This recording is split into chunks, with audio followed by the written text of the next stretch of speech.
కాన్షియస్నెస్ని కాపాడడం కోసం, తెలంగాణ అస్తిత్వాన్ని కాపాడడం కోసం పనిచేస్తున్నటువంటి ఆర్గనైజేషన్. ఈ ఆర్గనైజేషన్ని స్ట్రెంథెన్ చేయడానికి, స్టూడెంట్ ఇష్యూస్ మీద పర్టికులర్గా ఫైట్ చేయడానికి వచ్చినటువంటి వారందరికీ ధన్యవాదాలు. బీజేవైఎం నుండి సాయి అనే అబ్బాయి తను జాయిన్ అవుతూ లక్కిరెడ్డి అండ్ చిన్ను వీళ్ళందరి ఆధ్వర్యంలో పెద్ద ఎత్తున షేర్లింగంపల్లి నుండి, కూకట్పల్లి నుండి తరలి వచ్చిన విద్యార్థులందరికీ కూడా మళ్ళీ ధన్యవాదాలు. మీకు తెలుసు, ఇదివరకు తెలంగాణ స్టేట్ కోసం మనం కొట్లాడినప్పుడు, ఫైట్ చేసినప్పుడు forefront of the movement విద్యార్థులు ముందు వరుస విద్యార్థులు ముందు వరుస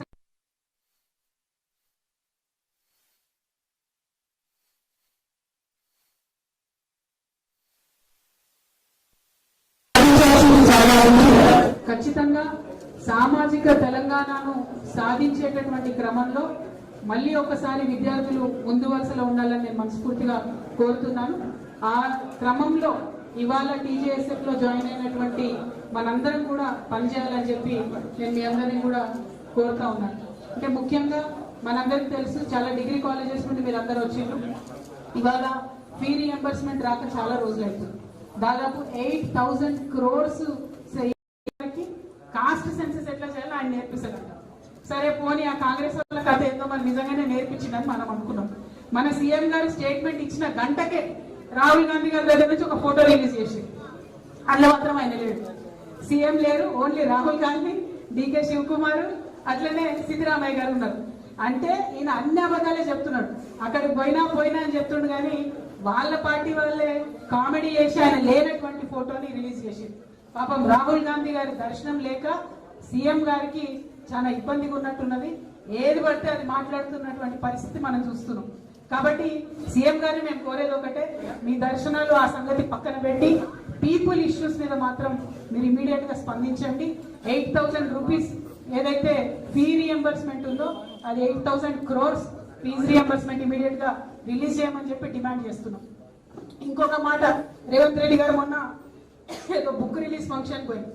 అక్కడ ఏం మాట్లాడుతున్నారు, మీరందరూ స్టూడెంట్స్, మీకు తెలుసు ఏం మాట్లాడుతున్నారు. నేను ఆర్ఎస్ఎస్ స్కూల్కి పోయినా, టీడీపీ కాలేజ్కి పోయినా, జాబ్ మాత్రం కాంగ్రెస్ దగ్గర చేస్తున్నా అని చెప్తున్నాడు ఆయన.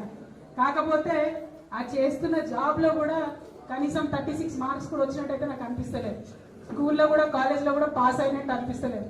ఎందుకంటే ఆర్ఎస్ఎస్ స్కూల్లో ఏరి టీడీపీ కాలేజ్లోకి పోయి ఉద్యోగం కాంగ్రెస్ లో వచ్చిందంటే అర్థం ఏంటి? ఎంత క్రెడిబిలిటీ లేనటువంటి వ్యక్తి అన్నది ఒకసారి ఆలోచన చేయాలి. ఇక అవన్నీ ఒకసారి పోన్లే అని పక్కన పెడితే, తెలంగాణ నుంచి కనీసం ఇప్పటికీ హాఫ్ సెంచరీ కొట్టిండబ్బా మన సీఎం సార్. దేనిలో హాఫ్ సెంచరీ కొట్టిందంటే ఢిల్లీకి ఫ్లైట్ లో పోవడం. కనీసం తన మంత్రులను తను డిసైడ్ చేసుకోలేనటువంటి సీఎం గారు, మంత్రుల శాఖలను డిసైడ్ చేసుకున్నటువంటి సీఎం గారు, ఇంత బలహీనమైనటువంటి ముఖ్యమంత్రి ఉమ్మడి ఆంధ్రప్రదేశ్ చరిత్రలో ఎప్పుడు కూడా లేరు. ఆఖరి ముఖ్యమంత్రి కిరణ్ కుమార్ రెడ్డి గారు కూడా ఇంత బలహీనంగా లేకుండే.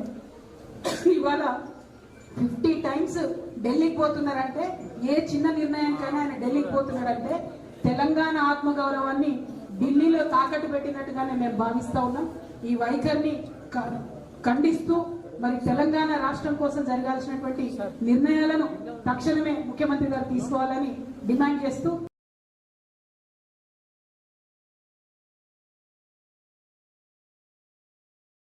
మరి ఇంత పెద్ద ఎత్తున వచ్చినటువంటి విద్యార్థి మిత్రులందరూ కూడా ధన్యవాదాలు. ఓన్లీ నేమ్ చేంజింగ్ తప్ప గేమ్ చేంజింగ్ గవర్నమెంట్ లేదు ఇది. సో ఇట్లా ఈ పేర్లు మార్చడాలు, తెలంగాణ తల్లిని మార్చడాలు ఇవి పక్కన పెట్టి విద్యార్థుల జీవితాలు మార్చే దిశగా ప్రభుత్వం పనిచేయాలని డిమాండ్ చేస్తా ఉన్నాను. Thank you. జై తెలంగాణ.